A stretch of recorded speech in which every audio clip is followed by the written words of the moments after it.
If you see me again, run.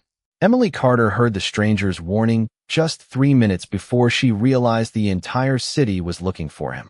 Rain swept across the downtown streets of Chicago, turning the sidewalks into ribbons of reflected light as Emily hurried toward the small apartment she could barely afford. At 24, she had learned not to expect much from life. A part-time job at a bakery, a second shift at a coffee shop, rent due in 5 days, $47 in her checking account. She had come to Chicago hoping for a fresh start, not knowing that fresh starts sometimes arrive carrying secrets. She was halfway across an almost empty parking lot when she noticed the man standing beneath the awning of an abandoned hotel. He was tall, dressed in a black coat that looked completely untouched by the rain. His skin was remarkably pale, almost luminous beneath the streetlight, and his dark hair framed a face that seemed too perfect to belong to an ordinary man. Emily should have kept walking. Instead, she noticed the expression in his eyes. Not anger, not fear, something closer to exhaustion. "Are you okay?" she called. The man slowly turned toward her. For one strange second, the entire world seemed to become silent. His eyes were a cold shade of silver. "You shouldn't be here," he said. His voice was calm, deep, and strangely commanding. Emily tightened her grip on her worn canvas bag. "I was just trying to get home." He studied her as if her answer made no sense. Then he glanced toward the street. 3 black cars had stopped at the far end of the block. No one stepped out. They simply waited. Emily looked back at him. "Are those your friends?" His expression changed. No, one word. Quiet. Absolute. Emily felt a chill run through her. She should have left. Every instinct told her to leave. But then she noticed his hand. He was holding his side as though something was wrong, and despite the warning in his eyes, he looked less dangerous than alone. "You need help," she said. His gaze snapped back to hers. "You have no idea who I am." "Probably not," Emily admitted. "But you still look like you need help." For the first time, something flickered across his face. Surprise. Almost disbelief. No one spoke to him that way. No one, in years, had looked at Alexander Blackwood and seen a tired man before seeing the most feared vampire heir in North America. Emily took one cautious step closer. "My name is Emily." Alexander stared at her. Then, somewhere beneath the collar of her coat, a faint warmth spread across her skin. Emily froze. A tiny silver mark had appeared near her wrist, glowing softly beneath the rain. Alexander saw it too. His expression went completely still. "Emily," he whispered, "what have you done?" She looked down at the strange mark, confused. Across the street, one of the waiting cars finally opened its door. Alexander stepped between Emily and the road. His voice dropped to a whisper. "Now they know who you are." The car door across the street opened, and Emily felt the strange mark on her wrist grow warmer. Alexander noticed immediately.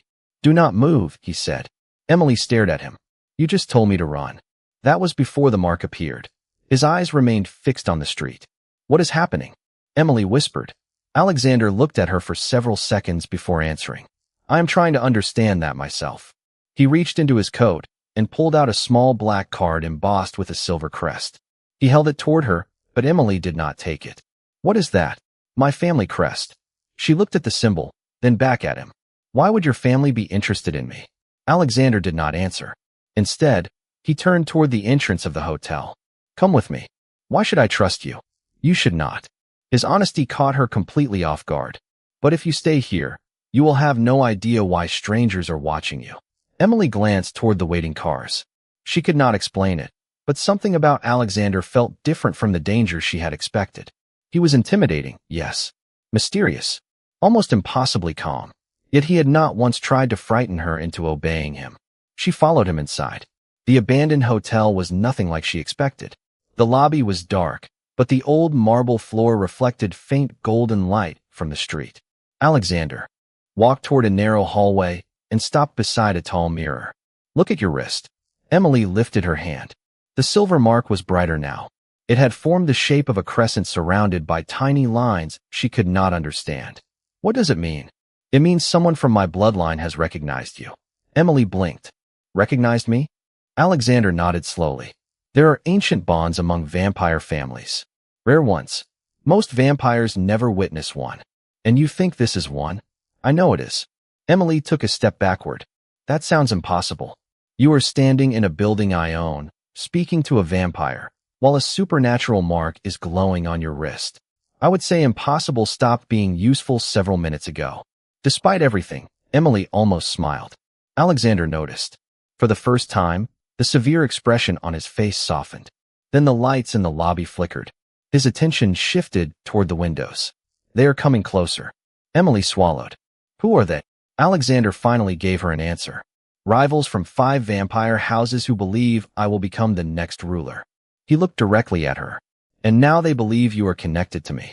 Emily stared at the glowing mark. But I did not choose this. Neither did I. A long silence followed. Then Alexander reached into his coat again and placed a small silver key in her hand. If anything happens to me, use this. Emily frowned. What does it open? His expression became distant. A room beneath my family estate. What is inside? Alexander looked toward the dark windows. The truth about why the bond chose you. Outside, a distant car engine faded into the rain. Emily closed her fingers around the key. For the first time that night, she realized something far more unsettling than being followed. Alexander Blackwood was not afraid for himself. He was afraid of what might happen to her. Emily closed her fingers around the silver key, but before she could ask another question, every light in the abandoned lobby went dark. For 3 seconds, there was nothing but rain against the windows and the quiet sound of her own breathing. Then the lights returned. Alexander was standing perfectly still, staring at the mark on her wrist. It had changed. The crescent was no longer silver. A thin line of gold now circled it. What does that mean? Emily asked. Alexander did not answer immediately. He stepped closer, studying the symbol with an expression she had never seen on his face before. Concern. The bond is developing. Emily's stomach tightened. You said it was rare. I said most vampires never witness one. He looked toward the hallway. I did not say it was harmless. Emily glanced at the key in her hand. Then tell me everything. Alexander finally met her eyes. A bond like this does not begin because 2 people simply meet. Something recognized you before I did. Something? The ancient magic connected to my family. Emily shook her head. That makes no sense. I am just a woman who works 2 jobs and is trying to pay rent. That may be exactly why it chose you. She stared at him. You really believe that? Alexander's expression softened. I believe the mark does not make mistakes. A faint sound came from somewhere beyond the hallway. Emily looked toward it. What was that? Alexander lifted one hand, signaling silence. He listened for several seconds. Then he walked toward the old elevator at the end of the lobby. We are leaving. Where? Somewhere safer. Your estate. Not yet. He pressed a hidden button beneath the elevator panel. Nothing happened for a moment. Then the wall beside them shifted slightly, revealing a narrow passage behind the old hotel. Emily stared. You have got to be kidding. I rarely joke. They entered the passage, and the wall closed behind them. The air became cooler as they descended a long staircase. Emily counted nearly 70 steps before they reached a quiet underground room illuminated by small amber lamps. A black table stood in the center, covered with old books and maps. On the far wall hung portraits of members of the Blackwood family. Emily stopped when she saw the oldest portrait. The woman in it wore a simple white dress and held a silver key identical to the one in Emily's hand. Who is she? Alexander followed her gaze. His face became unreadable. Her name was Eleanor. Blackwood. Was she your ancestor? Yes. Emily looked closer at the portrait. There was something familiar about Eleanor's expression. Not the face, the eyes. The same calm determination Emily had seen in her own reflection. Why does she have my key? Alexander walked to an old cabinet and opened it. Inside was a single leather-bound journal. Because she was the last human ever chosen by the Blackwood bond. Emily slowly turned toward him. Human? Alexander nodded. She lived more than 200 years ago. Emily's voice became quiet. What happened to her? Alexander held the journal without opening it. That is the question my family has spent generations trying to answer. He looked at the mark on Emily's wrist. And tonight, for the first time in 200 years, the bond has chosen again. Alexander opened the leather-bound journal, but before he could read the first page, Emily noticed something strange. The golden mark on her wrist had begun to glow in rhythm with the old book. Once, twice, then a third time. Alexander slowly closed his hand around the cover. Do not touch it. Emily pulled her hand back. Why? Because Eleanor wrote that the bond responds to memory. Emily stared at him. Memory of what? Alexander looked toward the portrait on the wall. That is what my family never discovered. He opened the journal carefully. The pages were filled with elegant handwriting, faded maps, and symbols that looked remarkably similar to the mark on Emily's wrist. Alexander read silently for several moments. Then his expression changed. What? Emily asked. She described you. Emily's eyes widened. That is impossible. I agree. He turned the journal toward her. Near the bottom of the page was a simple sentence written more clearly than the rest. The next chosen one will arrive as a stranger, carrying no wealth, no title, and no knowledge of our world. Emily stared at the words. That could describe thousands of people. Alexander continued reading. She will enter the city during rain, and the bond will awaken before midnight. Emily slowly looked toward the underground ceiling. Tonight. Alexander nodded. Tonight. A cold silence settled between them. Then Emily noticed another line beneath the prediction. The chosen human must never be brought before the council. Why? She asked. Alexander's eyes hardened. Because the council believes the bond threatens the succession. Your succession? Yes. He turned another page. A hand-drawn family tree filled the paper, with the Blackwood name at the center. Several branches had been marked with silver circles. One branch ended with Alexander's name. Another ended with a question mark. Emily pointed at it. What is that? Alexander did not answer. Alexander. He finally looked at her. That is the part one have spent a century trying to understand. Before Emily could respond, a soft chime echoed through the underground room. Alexander's expression immediately changed. He reached for an old device on the table. A small crystal screen illuminated with a single message, the council knows. Emily felt her heart sink. How did they find us? Alexander studied the message. Someone told them. Someone here. Someone close enough to know where I would take you. Emily looked around the quiet room. The portraits seemed to watch them from the walls. You said your rivals wanted me dead. They do. Then why would they want me alive long enough to bring me before the council? Alexander's eyes met hers. Because killing you may not be their first choice. What is? He hesitated. Using the bond to control the future of my family. Emily tightened her grip around the silver key. And if they succeed? Alexander stepped closer, his voice calm but serious. You would become the most important person in the vampire world. Emily gave a nervous laugh. That sounds less like a privilege and more like a disaster. For the first time, Alexander almost smiled. You are beginning to understand. Then another message appeared on the crystal screen. The council has sent a representative. He is already inside the building. Emily looked toward the sealed passage. Alexander quietly closed the journal. Stay beside me. Emily looked at him. I thought you said I should not trust you. His silver eyes softened. You should not trust anyone else tonight. The representative was already inside the building. Emily felt the words settle over the room like a sudden change in weather. Alexander stood beside the old table, perfectly calm, while the golden mark on Emily's wrist continued to glow beneath the soft amber light. Who is he? She asked. His name is Victor Hale, Alexander said. He has represented the council for nearly 80 years. Emily looked at him. And he is here because of me. Yes. A quiet sound echoed from somewhere above them. Footsteps. Slow. Measured. Coming down the hidden staircase. Emily instinctively moved closer to Alexander. He noticed, but said nothing. The footsteps stopped. Then a man appeared at the bottom of the stairs. Victor Hale looked nothing like the terrifying figure Emily had imagined.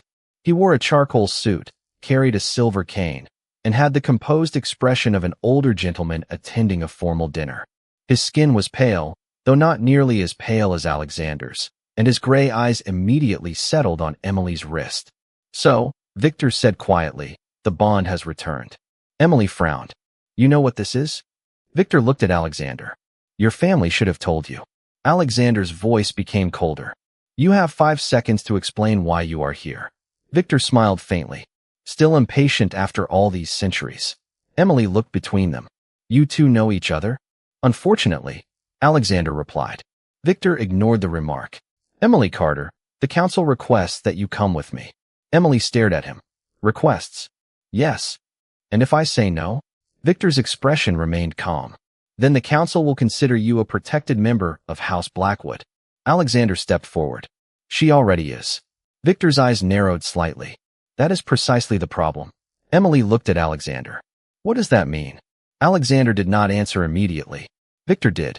The bond has recognized her, but it has not completed. Emily's stomach tightened. Completed how? Victor opened a small silver case and removed an ancient document. The bond must be acknowledged by both sides before it becomes permanent. Alexander's expression changed. You will not use council law to pressure her. I am not pressuring anyone, Victor said. I am explaining the rules. Emily took a slow breath. What happens if I refuse? Victor looked directly at her. The bond remains unstable. Every rival house will continue searching for you, and the council will have no legal authority to protect you. Emily turned toward Alexander. Can you protect me? Yes. His answer came instantly, but not forever. That honesty frightened her more than any threat could have. Victor folded the document. There is another problem. Alexander's gaze sharpened. What problem? Victor looked at Emily's wrist. The mark is changing faster than it should. Emily glanced down. The golden lines had spread slightly across her skin, forming part of a pattern that looked like an ancient crest. Victor took one careful step closer. That has not happened since Eleanor Blackwood. Alexander went completely still. Emily remembered the portrait upstairs. What happened to Eleanor? Victor's expression became solemn. She disappeared before the bond could be completed. Alexander's voice was barely audible. My family searched for her for decades. And failed, Victor said. Because they were looking in the wrong place. Emily looked at him. Where was she? Victor turned toward Alexander. She was never taken. He paused. She chose to disappear. The room fell silent. Emily felt the silver key growing warm in her hand. Somewhere inside the old building, a hidden lock clicked open. Alexander looked at the key, then at her. Emily, he whispered, whatever happens next, do not open that door alone. The hidden lock clicked again, and Emily stared at the silver key in her hand. For several seconds, nobody moved. Then Alexander stepped toward the wall where the sound had come from. The passage has opened, Victor said quietly. Alexander looked at him. You knew this would happen. I suspected it. Emily glanced between them. What is behind that door? Victor hesitated. Something Eleanor left behind. Alexander's expression hardened. You said she disappeared. She did. Victor looked at Emily. But she did not leave without a reason.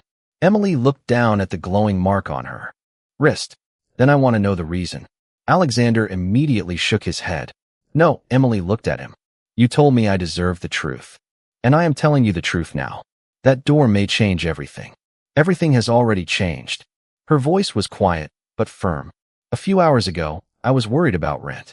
Now I am standing underground with a vampire heir and a council representative talking about a woman who lived 200 years ago and somehow left a key for me.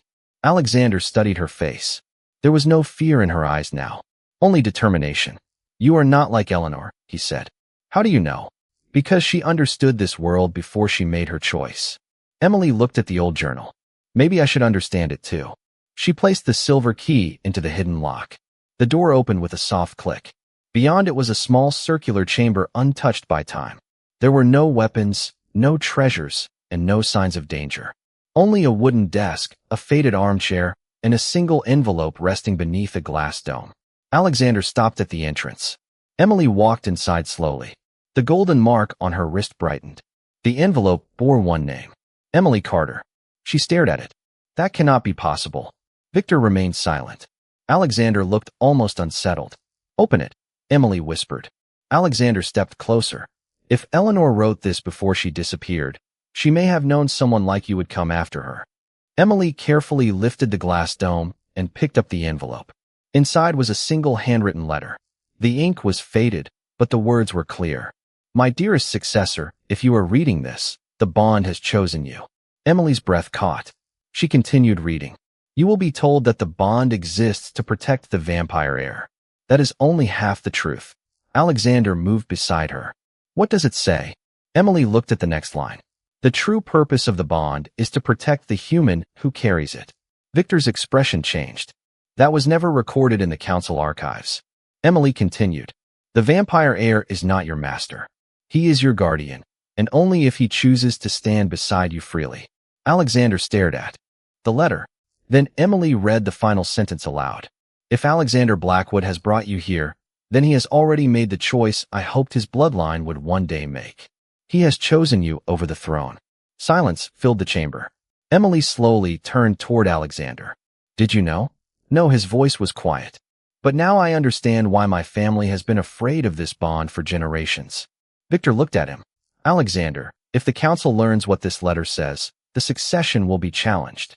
Alexander did not look away from Emily. Then let them challenge it. For the first time that night, Emily realized the bond had not simply connected two strangers. It had placed a choice in front of them. And someone, somewhere, had been waiting 200 years for Alexander to make it. Victor was the first to break the silence. If the council learns what is written in that letter, they will not wait for Alexander to explain. Emily folded the page carefully. Then we should leave before they find us. Alexander looked at her with quiet surprise. You are learning quickly. I have had a very unusual evening. For the first time, a faint smile touched his face. Then his expression changed as he looked toward the doorway. We have a problem. Emily turned. Victor was staring at the hallway, listening. Someone has entered the upper floor, he said. How many? Alexander asked. I cannot tell. Emily's heart began to race. Are they from the council? Victor shook his head. No. Alexander took the journal and placed it inside his coat. Then someone betrayed our location. Emily immediately remembered the message from earlier. Someone close enough to know where I would take you. Victor, she said, who knew you were coming here? He looked at her. Very few people. Alexander studied him carefully. Name them. Victor hesitated. My assistant. 2 council clerks. 3 members of the Blackwood household. Emily felt a strange chill. Could one of them have followed you? Possibly. Alexander looked toward the passage. We are leaving through another route. Emily held up the silver key. What about this room? Alexander glanced at the letter. We. Take everything that Eleanor left us. Victor stepped toward the desk and found another object beneath the old envelope. A small brass box. He opened it carefully. Inside was a faded photograph. Emily picked it up. Eleanor Blackwood stood beside a young man who looked unmistakably like Alexander. Not similar. Almost identical. Emily stared at the photograph. That is you. Alexander looked at it for a long moment. No, his voice was quiet. That is my great-grandfather. Emily looked from the photograph to him. You both look exactly the same. Vampires age differently. He paused. But there is something else. On the back of the photograph was a handwritten sentence. The heir must choose the human freely, or the bond will become a chain. Emily read it twice. A chain. Victor's expression became serious. That is why the council fears the bond. If the heir chooses the human freely, the council loses its ability to control the succession. Alexander looked at Victor. You knew this. I knew part of it. And you still brought her here. Victor looked at Emily. Because the truth belongs to her too. A distant sound echoed above them. Emily tightened her grip on the photograph. Alexander turned toward the passage. We leave now. They moved through another concealed doorway behind the portrait. The passage opened into a quiet alley several blocks away from the hotel. Rain still covered the streets, but the city had grown strangely silent. Alexander looked at Emily. You have a choice. She frowned. About what? You can walk away from me tonight. I will arrange protection and make sure you have enough money to start somewhere safe. Emily stared at him. And what happens to you? I deal with the council. Alone. That has always been my preference. Emily looked down at the silver mark glowing beneath her sleeve. Then she looked back at him. I am tired of everyone making decisions about my life. Alexander remained silent. If this bond chose me, she continued, then I want to know why. His eyes softened. That answer may change everything. Emily nodded. Then I am staying. Alexander looked almost stunned. Victor quietly stepped back. For the first time, Emily saw something beyond the feared vampire heir. She saw a man who had spent centuries carrying a crown he never asked for. And now, for the first time, someone had chosen to stand beside him without being ordered to. They had barely reached the end of the alley when Alexander stopped. The rain had softened to a quiet mist, but the mark on Emily's wrist suddenly grew warm again. Something is wrong, he said. Emily looked at him. You said that before. This is different. Victor stepped closer, his expression tense. The council has activated the old succession seal. Emily frowned. What does that mean? Alexander looked toward the distant skyline. It means they are forcing a decision. A decision about what? The throne. Victor answered before Alexander could. If Alexander refuses the council's chosen alliance, they can declare him unfit to inherit. Emily stared at Alexander. And the bond? They will claim it proves you are influencing him. Alexander's voice remained calm, but his eyes had grown colder. They will say you are the reason I cannot rule objectively. Emily folded her arms. So they are blaming me. They are looking for someone to blame, Alexander said. You are simply the easiest target. A black sedan appeared at the end of the street. Alexander watched it approach, then looked at Emily. We need to reach my family estate before sunrise. Emily glanced at Victor. Why before sunrise? Victor gave a quiet answer. Because the council will gather at the estate at dawn. Alexander nodded. And once they arrive, every member of my family will be required to witness my decision. Emily took a breath. What decision? He looked directly at her. Whether I accept the succession or surrender it. Emily was silent for a moment. And if you surrender? The council chooses the next heir. Who? Alexander's expression became distant. My cousin, Marcus Blackwood. Victor added quietly. Marcus has wanted the throne for nearly a century. Emily remembered the photograph. And he knows about the bond? Alexander nodded. He knows enough to understand what it could mean. They reached a waiting car hidden beneath the awning of a closed bookstore. Alexander opened the door for Emily. She hesitated. Why do I feel like getting into this car is going to change my entire life? Alexander looked at her. Because it already has. The drive through Chicago was quiet. Emily watched the city lights pass through the rain-streaked window while Alexander sat across from her. For several minutes, neither spoke. Then Emily noticed him looking at the silver key in her hand. What? She asked. That key belonged to Eleanor. I know. She gave it to someone once before she disappeared. Emily looked up. Who? Alexander hesitated. The first Blackwood heir she ever trusted. Emily frowned. Was it your great-grandfather? No, his answer was almost a whisper. It was a human. Emily stared at him. Another human? Alexander nodded. Eleanor believed the bond did not exist to unite vampires with power. She believed it existed to prevent power from becoming absolute. Emily looked at the glowing mark on her wrist. Then maybe this is not about me becoming important. Alexander's eyes met hers. No, maybe it is about making sure you do not become the kind of king everyone fears. He remained silent. Emily smiled faintly. That would explain why Eleanor chose someone ordinary. Before Alexander could respond, the car slowed. The Blackwood estate appeared beyond the trees, enormous and silent beneath the gray morning sky.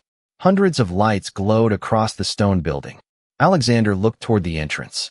They are waiting. Emily reached for the door handle. Alexander stopped her gently with a quiet warning. Once we enter, every vampire there will know what the bond has chosen. Emily looked at him. Then let them know. The doors of the estate opened. Inside, dozens of pale faces turned toward them.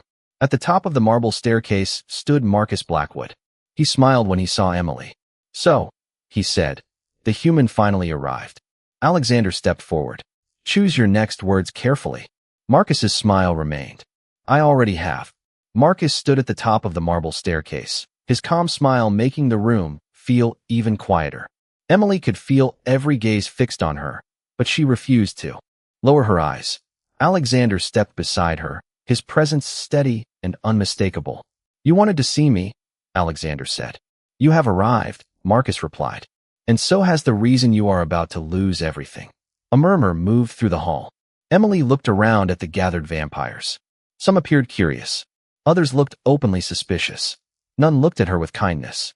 Marcus descended one step. The council has reviewed the ancient records. The bond has appeared before, and every time it has changed the balance of power. Alexander's voice remained cold. You are afraid of something you do not understand. No, Marcus said. I am afraid of something you understand too well. Victor stepped forward. The council should hear the evidence before making a decision. Marcus glanced at him. The evidence is standing beside Alexander. Emily felt the mark on her wrist grow warm. Alexander noticed immediately. Do not provoke the bond. Marcus smiled. I am not the one provoking it. He looked at Emily. Ask her what Eleanor left behind. The room became completely silent. Emily held the silver key tighter. She left a letter. Marcus's expression changed. Then you have read it. Yes. And you know what it says? Enough. Marcus turned toward the assembled vampires. Then perhaps she should explain why the Blackwood heir is willing to abandon his inheritance for a human stranger. Alexander looked at Emily. You do not have to answer. Emily nodded. I know. She stepped forward anyway. I am not asking Alexander to give up anything. Marcus raised an eyebrow. Then what are you asking? Emily looked across the room. For the truth. No one spoke. You are all deciding what this bond means without asking why it chose me. You are treating me like a problem because I am easier to blame than the system you built. Several faces shifted uneasily. Marcus's expression hardened. You know nothing about our system. Maybe not, Emily said. But I know fear when I see it. Alexander looked at her with quiet admiration. Victor lowered his eyes, almost as if remembering something. Then the mark on Emily's wrist began to shine. A soft golden light spread across the marble floor, forming the same ancient symbol from Eleanor's journal. Every vampire in the room froze. Marcus took one step backward. That is impossible. Alexander stared at the symbol. The completed mark. Victor whispered. It has never happened before. Emily looked at Alexander. What does it mean? He answered without taking his eyes from the glowing symbol. It means the bond has accepted your choice. Marcus shook his head. No. The bond is supposed to recognize the heir. Victor looked at him. That is what the council believed. Emily felt warmth move through her wrist and toward the silver key. The key began to glow as well. Somewhere beneath the estate, a deep bell sounded once. Then again, Alexander suddenly understood. The hidden chamber. Emily looked at him. What about it? Eleanor did not disappear. Victor's face went pale. Then where did she go? Alexander turned toward the old family crest above the staircase. She created the bond's true sanctuary beneath this estate. Marcus stared at him. You cannot enter it. Alexander looked at Emily. I cannot. Emily understood. But I can. The room fell silent again. She stepped toward the crest, holding the silver key. A narrow doorway appeared in the wall. Emily looked back at Alexander. He did not stop her. He simply said, I will be here when you return. Emily smiled softly. I know. She entered the hidden passage, and the doorway closed behind her. Alone in the darkness, she raised the glowing key. A voice whispered from somewhere ahead, gentle and impossibly old. You finally came. Emily stopped breathing for a moment. The voice continued. Tell Alexander that the throne was never the real danger.